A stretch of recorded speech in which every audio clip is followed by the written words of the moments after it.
everyone, it's Andy from Hobby Headquarters, and I have an exciting new MINIART airplane to share with you today. This is brand new from MINIART. This is the 40A scale Junkers F13 float plane early production. Now, as soon as I saw this box, I was super intrigued by it because I love float planes. I think they're super cool, and I always had all of these ideas I wanted to do with dioramas. I always wanted to take one of these like 1930s, 1940s planes and then do a diorama based like in the 50s or 60s. Something like a plane like this survived the war, made it into the 50s and 60s, and it was something like being used in the Caribbean, delivering products from island to island, or a Alaskan bush pilot type thing where they're bringing in supplies or something like that. The Caribbean one I always wanted to do too because I want to do that that blue water. Love doing that kind of stuff. So this one I thought is a perfect example for something like that. It got me excited about it, and I opened it up and I thought it's a really cool airplane inside. It's got the corrugated metal wings and fuselage. It's just something different. So what I thought I would do today is open this up, take it over to the workbench over there, and show you guys all of those parts and see what you think about it. I thought it was a really cool one. So not a heck of a lot of parts inside, a decent number on it, something you could probably put together in a short period of time, but got some great possibilities with the paint jobs on that. So let's take it over there right now. Let's get started.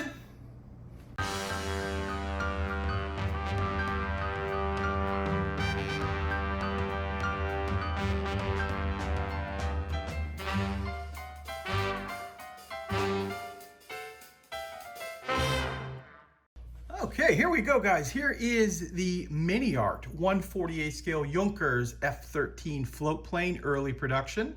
You can see here a little bit better on the box art too that it is a corrugated metal type fuselage, and then the wings themselves are also corrugated metal. So it's a totally different type, something you'd see more like in the 30s, obviously. And I love the float plane version of this, and of course the box art's really cool with the azure blue water there. So what we're gonna do now, let's open it up and take a look at the sprues.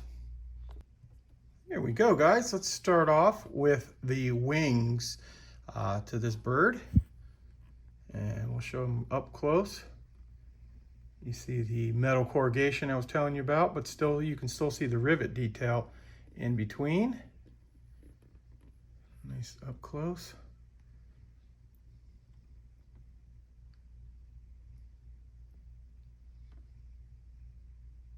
That's very cool looking right there. Next up we have part of the floats, I believe. Yeah, it must be.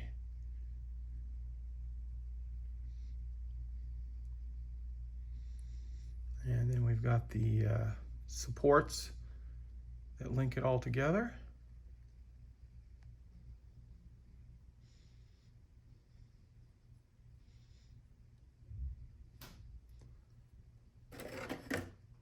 Followed up by the bottom of the floats. See, those are corrugated too, with a smooth bottom.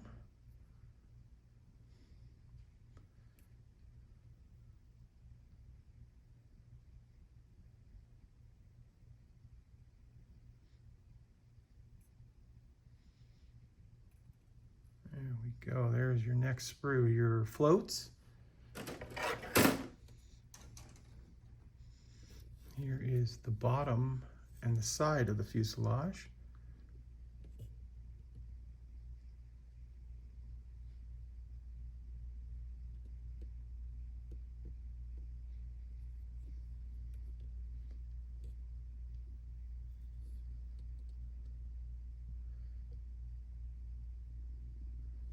There we go.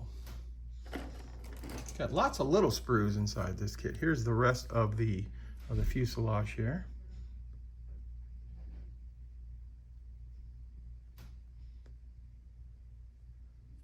Some pieces. Followed up by the top.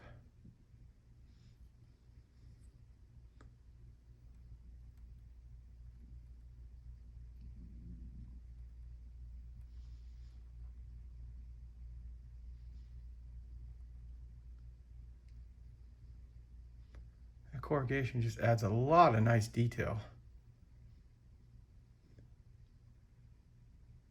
Looks like that might be a firewall. And here is part of the tail.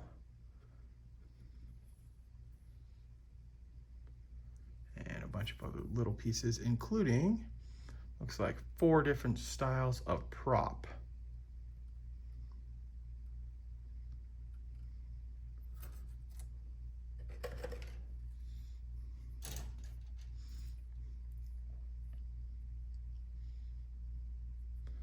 We got the seats for the pilot.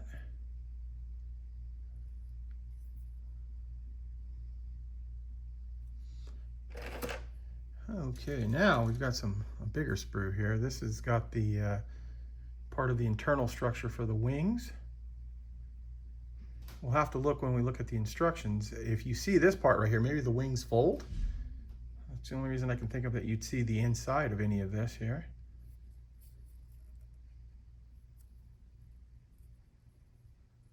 Just like that. There's one more big sprue. Looks like we get an engine inside here too. That's nice.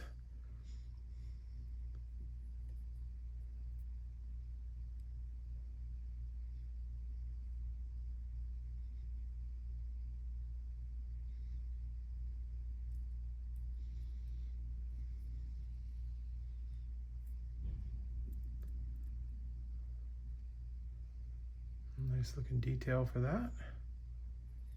Let's see that piece there. Just some slide molding for the part of the exhaust. Really nice. This looks like a yeah, this is a duplicate sprue of the seats over there. And then we also have some clear parts as well as some photo etch, which I was going to take out of here, but I think you guys can see it pretty clearly what's included in there. But it is nice. There's some photo etch, and then of course the windows. And finally, one last sprue. I think that's the radiator. Let's see. And some more of the corrugated body panels there.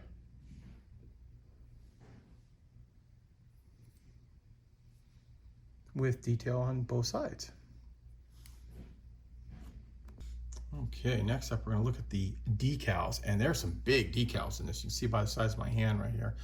A couple different markings that you have. You have the first aid one. Looks like this, I'm assuming, would be Spanish. And just some big numbers on the side there. And zoom in here a little bit so you guys can see the interior decals for like the instrument panel, stuff like that. But looking at them too, they appear to be very, very thin decals, so they look really nice. And finally, we will take a look at the MINIART instructions on how this goes together. Actually not that big, so I think that won't take very long. But inside we've got some really nice color callouts. I think that would really be a vivid looking airplane in a model kit. Black and silver like that. There's a breakdown of all of the kit parts. And I'm going to stay a little bit longer on each one of these pages because there is a lot going on those instructions right there. But to give you an idea of how it goes together, I think this is really important. See if something you want to take on.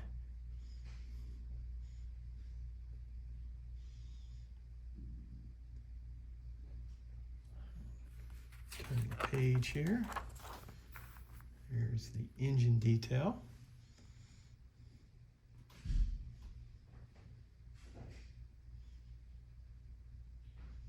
Nice that we've got the inside of the airplane too. You can see like the little bench seat over there and the extra chairs.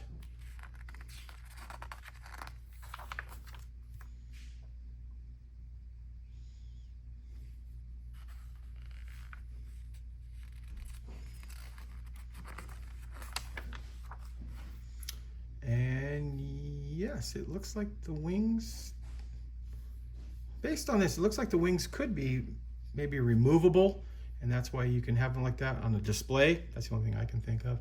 Here's another one of the cool markings that they've come up with for this. And if I'm not mistaken, there's one more on the back, yeah. Oh yeah, Spanish Red Cross, so it was the Spanish one with the black and silver on it there. So there you go, guys. There is a look at the Junkers F13 float plane from MINIART in 40A scale. Very nice looking quality on that. The sprues, all of the detail look really sharp and crisp. Very impressed by that. Well, there you go, guys. There is a look at MINIART's new 40A scale Junkers F13 float plane. A very cool looking one. Like I said, lots of possibilities for paint jobs and diorama scenes, not just in war or in the time period. You can stretch it on to quite a few years down the road on that there. So something that's very interesting. So guys, I want to take this opportunity to thank you as always for watching, and please stay tuned because I have many more videos coming.